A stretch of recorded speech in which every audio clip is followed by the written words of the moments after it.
record in any case. So in this room, we're on the record because you're also on video, and everywhere else it's off the record. So with no further ado, I think we're right on schedule miraculously as well. Jeff Cole, come on up. Do you have a choice of position? Assuming this, Jeff? No, I decided not to use a PowerPoint. Anyone who's heard me speak knows I move around, and there's steps here, and that would have been dangerous. Okay, so my preferred position is up here. Let me tell you a little bit about Jeff. Jeff runs USC's Annenberg Center for the Digital Future, correct? Yeah, close enough. And they have a unique set of panels, 2,000 panels with 30,000 members. 2,000 people in each panel in 30 countries. In 30 so countries 60,000. That have been doing the definitive 8-year, I mean, this is it's a good thing somebody thought of doing this because we would have lost it forever, watching media usage as it changes in the impact of digital technology on people's media usage, correct? Great. Okay, and so Jeff, I thought, for this event, we really need somebody to kind of give us state of the Mediasphere 2008, where things are standing, where the trends are. Couldn't think of anybody better than Jeff, so let him do it. Thank you, Spencer. Yeah, we call this the study of the web that should have been conducted of television in the 1940s. It's great to be here. I spent much of September, October traveling through Europe, sharing some insights. I opened almost every presentation the same way by saying greetings from the United States, where we've been working hard to bring down your economy. Unfortunately, we've done a pretty good job of that. I think I'm going to retire that opening and now say greetings from the new United States, where almost anything seems possible. It's been difficult to be an American outside the country the last 8 years. And I said about 2 years ago that I'd like to live in a country that could elect Barack Obama as its president. I think that would be a pretty cool place. And now we get to enjoy the benefits of that. So anyway, I want to share just in the brief time we have some of the insights we've seen with traditional media and how new media will be supported. I used to teach mass communication, and when I used to teach, I argued that no medium ever goes away or disappears, it adapts. If ever a medium would have disappeared, it would have been radio after the beginning of television.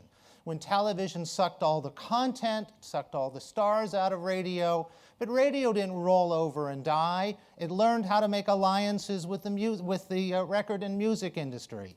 Today, radio is a vibrant and profitable medium. As we look at all of our traditional media, we don't think any of them will go away. They will adapt. They will change. But we think most media, with one important exception, will be smaller businesses in a digital era. We've been seeing that going on already for the past few years. If you look at the theatrical film business, the going to the movies, in 1946, in the English-speaking world, 4.3 billion movie tickets were sold. Last year, the population had more than doubled. To keep pace, you would have had to sell about 9 billion movie tickets. Instead, we sold 1.4 billion. Put another way, 1946, 90 million people a week went to the movies. Last year, population more than doubled, 23 million people a week went to the movies. The movies are a shell of what they used to be, but the theatrical film business is a high-profile business, a highly profitable business. It drives the home video business, and it's not an exception, or it's not a coincidence that it reached its peak in 1946 on the eve of the introduction of television. The music business. The music business has a business model that is nothing short of extortion. The business model of the music industry says you like 2 songs, you have to go out and spend $15, $16 on a CD. Today, interest in music has never been greater. People are listening to more music in more places, creating their own playlist, mashups. Love of music has never been higher, but people are not going to the music stores and spending $16. In most cities, you can barely find a music store. They're either going onto illegal peer networks and stealing the 2 songs, or they're going to legal downloading services like iTunes and spending $2. The depressing future of the music business, not of music, but the music business, the depressing future for them is if they get it right, if they figure out how to get their customers to go online and to pay, and that's a big if, what used to produce $16 for them will now produce $2 for them. I actually believe all music's going to be free in the next 6 years, free of purchase price, not free. There'll be advertising and other ways of supporting it. If you want to see what's happened to music, you can look at a couple of statistics. Traditionally, in the 80s and 90s, when the music business was at its height, music is still at its height, but when the music business was at its height, a #1 selling album had to sell 15 million copies. Occasionally, you'd see a hugely successful album, a Michael Jackson's Thriller, an Alanis Morissette's Jagged Little Pill, Eagles' Greatest Hits, Pink Floyd's Dark Side of the Moon, that could sell as many as 30 million copies. But you had to sell at least 15 to be #1. 2005, the biggest selling album, Mariah Carey's The Emancipation of Mimi, sold 4.9 million copies. 2006, Disney's High School Musical, you can see who's buying music, 3.9 million copies. 2007, it was almost Disney's High School Musical 2, but it got eclipsed at the end of the year. I never would have guessed this if my life depended on it, by Josh Groban's Christmas album at 3.7 million copies. And so far in 2008, CD sales are down 25%. And if the year ended today, the #1 selling album, assuming Josh Groban doesn't have a new Christmas album coming out, the #1 selling album of 2008 would be Coldplay. Keep in mind they released their first single from that album free on the web, but their sales of that were 2.9 million copies. And in the newspaper business, traditionally a big city newspaper, whether the London Times, the New York Times, the Globe and Mail in Canada, traditionally 70% of a big city newspaper has been advertising. There will never come a day that 70% of the NewYorkTimes.com will be advertising. But while their revenues from advertising may be smaller, they also, if you look at a newspaper's budget, only 30% of it goes to editorial, goes to writers and editors. 70% goes to printing and distribution, and those costs almost disappear in a digital world. So all these media, we believe strongly, will survive, but they'll survive as smaller businesses. The exception is television. Television, as it blends into video, television, we think, is going to explode with growth, be bigger than it has ever been, escape from the home, and be our constant companion. Our work shows conclusively, and I don't use words like conclusively very often, that people will watch television on small screens in their pockets, not just 3 or 4 minute clip packages, but 30 and 60-minute shows, sometimes straight through if they're stuck at the airport waiting for an airplane. Sometimes they'll watch a 30-minute show in 10 or 12 parts. Keep in mind that at the same time as we're putting mobile screens in our pockets, we're putting bigger and better screens in our home than we've ever had before. The gap between the home and the theater has never been so narrow. The time gap between the theater and the home has never been so short.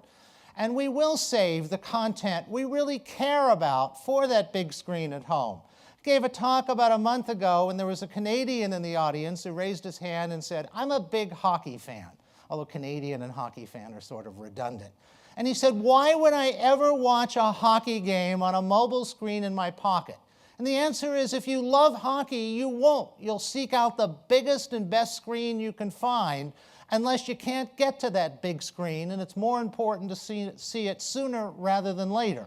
Then you'll watch it on the mobile screen. Nobody's going to watch Lord of the Rings for the first time on a mobile phone.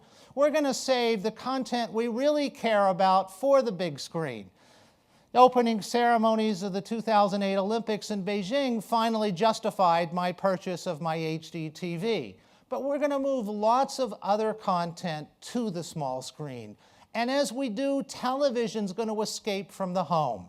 It never really existed outside the home until now. The exception was if you were sick, the hospital was your home. The bar or the pub, for some people, that's their home. But now television is going to literally come out of the home. It's going to be with us at the airport as we're waiting for the plane. on the airplane itself, in the back seat of our cars, hopefully not the front seat while we're driving. And as it does, it's going to be our constant companion. Right now, if you're at the airport stuck waiting for a flight and you're bored, what do most of us do? We pull out our mobile phones, and it's only after somebody answers do we figure out whether we really have anything to say to them. My mother figured that out a long time ago. Whenever I would call my mother, she'd say, "What, you're stuck somewhere? You have nothing better to do than to call me?" And she's right, but it also meant she figured out very quickly, it meant we got to talk more often. Now television, which only was in the home, is going to be all around us. It's going to surround our lives and fill all these empty moments. So the other question I want to look at in this short keynote I get to do is, how's all this content in a digital environment going to be paid for, and who's going to pay for it? Our work shows from 2000 to 2005, nobody wanted to pay for digital content. People thought that everything on the web ought to be free the way the good Lord intended it to be. They understood that if you went to Amazon and you bought a book, of course you paid for that, but you didn't pay for information on the web. And then in 2005, that began to change a little bit. Two things happened that began to change our refusal to pay. First, some of the enthusiasm we had for illegal peer-to-peer downloading, networks like Kazaa, Emule, the old Napster, some of the enthusiasm for those networks began to wane. People began to associate those networks not just with free and cool content, but with spyware, with viruses, with all kinds of problems. At the same time, we saw the introduction of the first easy-to-use, reasonably priced legal downloading services, the most famous example being iTunes. And people all had a legal option for the first time. The music companies, as many of you know, had buried their heads in the sand. Now, some of that criticism is unfair. The television and film companies have done much better, but not because they're smarter. They had more time. They were able to prepare. They could see what was happening. In a dial-up era, it wasn't very pleasant to download a song. It took an hour or two, but you could do it. Downloading a film or a television show in a dial-up era wasn't a possibility, but television and film companies could see what was coming and did prepare. The music companies weren't prepared, so they did bury their heads in the sand. Their customers had come to them since at least 1998 saying, "We don't want to spend $16 on 2 songs. We want to buy the 2 songs a la carte, and furthermore, we want to download it to our PC. Then we want to put it on our MP3 player, and then we may want to burn a copy on a CD for our cars." And the music company said, "You have to buy the entire album." They didn't want to give up that business model of compelling you to spend $16 when you only wanted 2 songs. You have to buy the entire album, and if you want to play it on your computer and your MP3 player and in your car, you have to buy 3 copies of the CD. They practically drove their customers into the hands of illegal downloading, and companies made bad decisions. Sony, a company I love and have worked with over the years, Sony, the company that should have invented the iPod. Sony, the company you expected to invent the iPod. And why didn't they? Because they had a music division that wouldn't let them introduce a high-quality MP3 player. And what did that decision get them? It got them doubly screwed. It got them screwed on the one hand because they didn't introduce the hardware device that would have made them billions of dollars and the coolest company on the planet. And it got them screwed on the other hand because the decision not to introduce a high-quality MP3 player did nothing to protect their music. Their music still got stolen. It may as well have been stolen by a Sony device. Instead, it was stolen by an Apple iPod. So all of a sudden in 2005, we saw the beginning of some willingness to pay for digital content, but that willingness disappeared pretty quickly. Did a little bit of work in the last year, something I'd always been interested in doing. I was always curious, how much money does the average American household spend on communication services that didn't exist a generation ago. I did this work in the US, my partners in our research did this all over the world, and what we found in the United States, I was both surprised and not surprised at the same time. We found, so we're talking about new services, so we're not talking about landline phones, which our parents and grandparents had, but we found in America, the average American household spends $260 a month on services that didn't exist a generation ago. That's between mobile phones, cable or satellite television, broadband, satellite radio, PVR charges. Some households, of course, spend much, much more if they have sports packages or movie packages. But 260 is the average. What was even more remarkable, if you look at the poorest households in America, people at or below the poverty level, that $260 only shrinks to $180. The poorest people in the country will not give up mobile phones. Those are no longer a luxury or an option, or those are a fact of life. Sadly, the poorest people sometimes pay more because they may have credit issues. Oh, I guess we all have credit issues at the moment. They may have credit issues and have to get prepaid mobile. The poorest people will not give up cable or satellite television. They do give up broadband, but I don't think that's going to last much longer either, as broadband is pretty much crossing the line from being an option or a luxury to a necessity. YouTube, one of the sponsors of this forum, and you can't even use YouTube in any meaningful way if you don't have broadband. So that's going to change. But the people who are spending $260 and more a month are now starting to say, I don't want to spend another $30, $40, $50 a month on digital fees and subscriptions. There's only 3 ways to acquire content. You can steal it, and even those who steal it acknowledge that's not a very good business model. Many of you know the case last year of Radiohead, who released their latest album on the web at first. You put it in your shopping cart, and as you put it in your cart, you decided how much to pay for it, and 0.0 was an acceptable price. The best evidence is only about 12% of people took it for free. The others paid about marketplace price. Encouraging, but not a really fair test, because first of all, they were the first ones to do it, so they got all the goodwill of doing it. And secondly, after all, they were Radiohead. They had a huge fan base who loved them. Nine Inch Nails has found similar things. But even those who steal content acknowledge that's not a viable business model.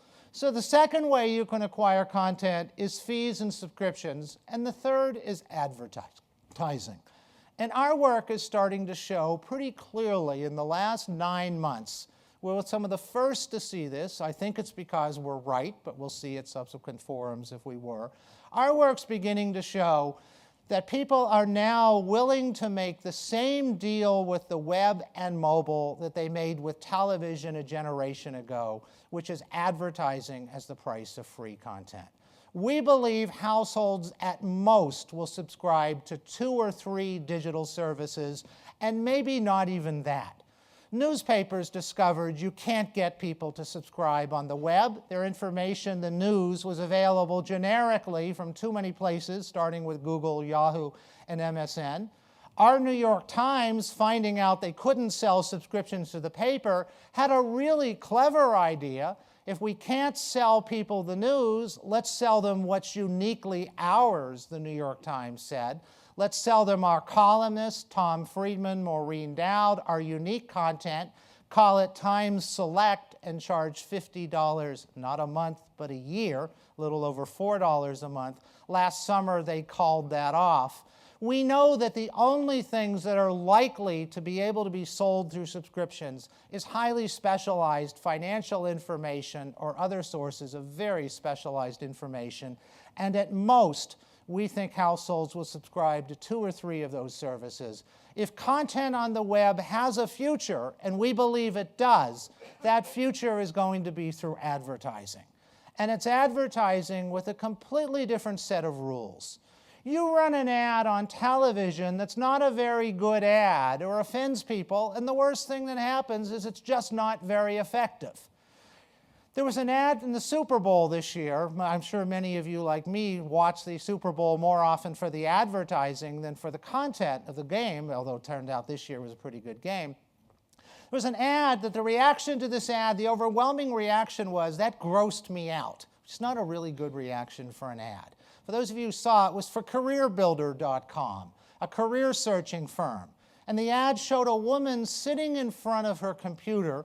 You could hear a rumbling, and then all of a sudden her heart jumped out of her body. This wasn't realistic. She didn't start spurting blood. She didn't keel over and die. She watched in bewilderment as her heart was dancing around the room, and then the announcer said, "Follow your heart." In other words, find a new job. It just didn't work very well. It creeped people out. That was the end of it. You run ads digitally that offend people. You run pop-up ads, which now really are not very effective to begin with. But you run pop-up ads. People who see them will share them with their friends. They'll lobby and boycott you, hunt you down and kill you. It just doesn't work in a digital environment. We think the rules of advertising in a digital environment are completely different. Now, a lot of people argue you can't advertise in the most personal of places, in social networking sites or texting communities. Many of you know that Microsoft recently bought 1.6% of Facebook for $240 million, putting its valuation on paper at $15 billion, and that was enough to drive Mark Zuckerberg into the Forbes 400 as the newest billionaire in America. But whether Zuckerberg really ends up a billionaire or we see him in a year with a cardboard sign at the sign of the freeway saying, "We'll work for food," depends on whether Facebook really can attract and keep advertisers without alienating its audience. I think it can. I think you can advertise in those places, but under a completely different set of rules. I think to advertise in those most personal of digital spaces, the advertiser has to become a member of the community. It has to support its goals. Its advertising has to be relevant. They're going to be judged by standards they've never been judged by before. Are they good corporate citizens? Are they green enough? Something all companies are about to be asked, many of them already being asked. Now, a lot of advertisers look at that and say, what the hell do I need that for? If I advertise on television, I don't have to join any community. Nothing has to be contextual. I don't have to be a good citizen, and I don't have to be judged. They're right. But as we're finally beginning to understand, the opportunities in digital surpass that of anything we've ever seen. We know that the problem in television advertising for a generation, long before the internet, has been engagement. The old standard of how many people see the show that the ads are in no longer applies when we understand how many people watching an ad get up, go to the bathroom, go to the kitchen, change the channel, mute the set, or get on the phone, or scan through it if they have a PVR.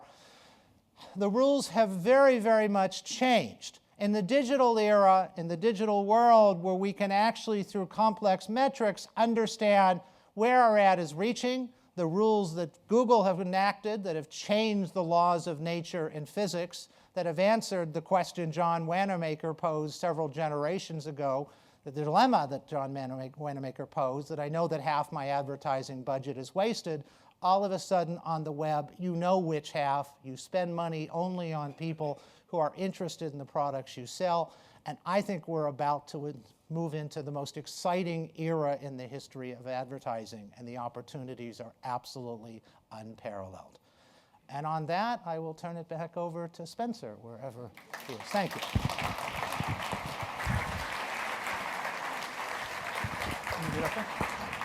you. Does anybody have we have a little tiny bit of time. Does anybody have a question for Jeff? Bingo. And I didn't fall off the stage. The obvious question, Randy.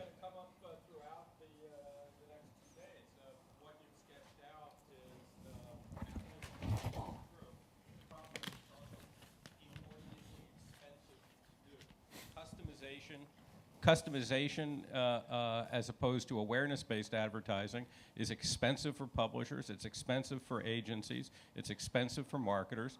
All three segments of the value chain are not set up to do that yet. How do you get from where we have been for the past 70 years to where we are going, as you've sketched it out? So he says that customization is expensive, and how do we get from where I'm talking about to where we're going?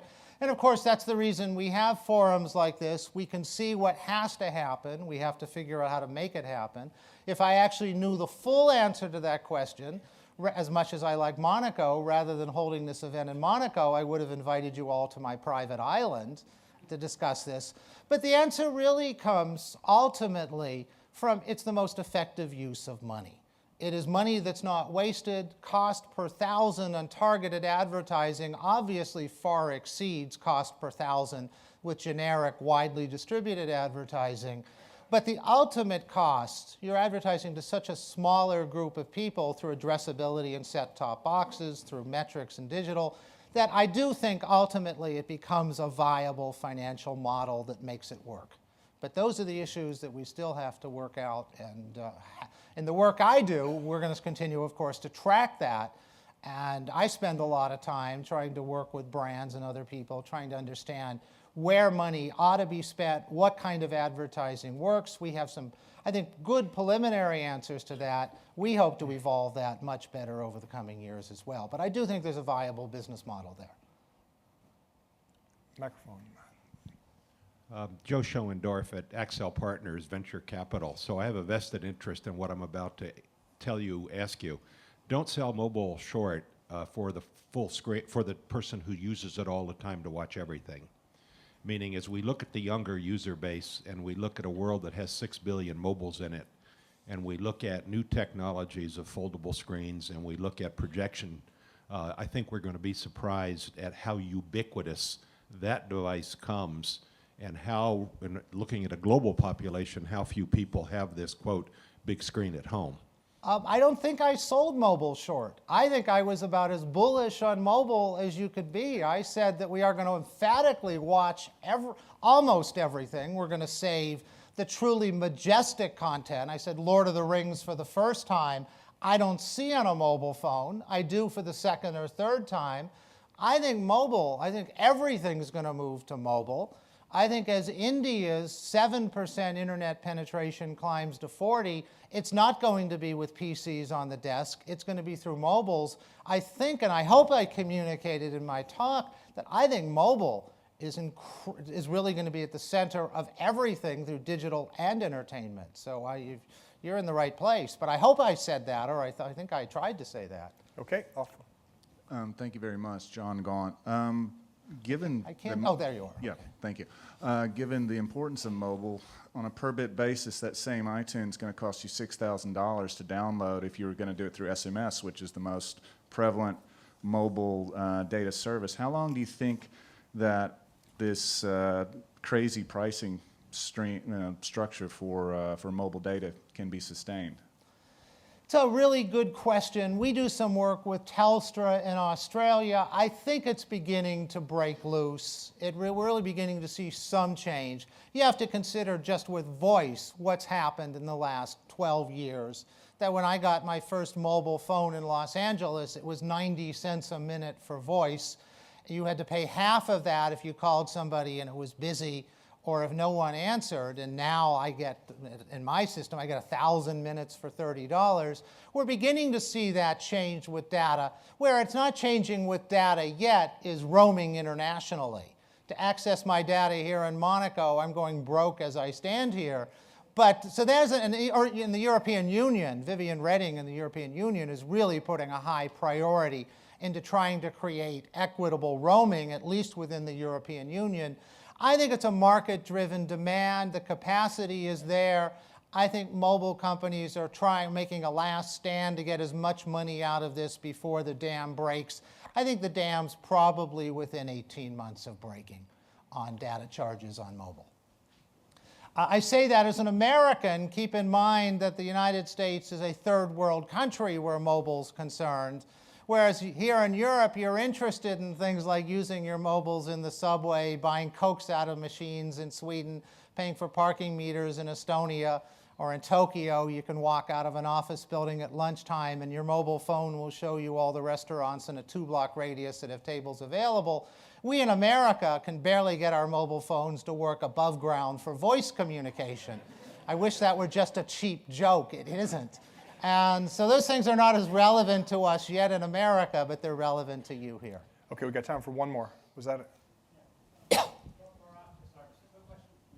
Hold on, wait till the mic comes. Oh, sorry. Hi, Barak Kassar. I love your insights, and I'm just curious if you could describe briefly the panels that have bubbled up the info. Sure. I mean, and I'll be happy to tell you afterwards more than you'd ever want to know. Essentially, we think we missed a great opportunity with television. I was always taught we should have, since we knew television was going to be a mass medium before the first signal was ever broadcast, I was always taught we should have tracked people before they had television, so we decided to do this for the web and now mobile. And in each country we have a partner, and our panels are representative samples of the entire country. We talk to non-users as well because we want to know among the non-users all about their media use and their personal engagement and see how that changes as they go online. So our panels perfectly reflect representative samples of the country with one exception. In most countries, we talk to people 12 and above. Our questions are just too complex to talk to 5- and 6-year-olds. We think it's really a shame. We'd love to talk to 5- or 6-year-olds. We learn about them from their older brothers and sisters and mothers and fathers, but that's the only area we don't literally talk to everybody. Okay,